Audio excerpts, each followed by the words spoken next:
Mai, minta maaf, beg saya tak ada. Di Dubai kot Syah, ada seorang player, bila okey semua dia dah macam jaga anak besar Rod. Aku pun dah suka jaga anak aku pun tak macam ini. Tapi nak tak nak dah sampai. Aku pula bukan orang Dubai. Kalau aku orang Dubai, aku tak ada hal.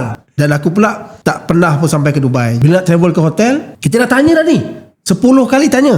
Okey, tengok beg masing-masing. Jadi dah check in dan sebagainya. Okey, cantik, apa rehat. Mai, minta maaf, beg saya tak ada.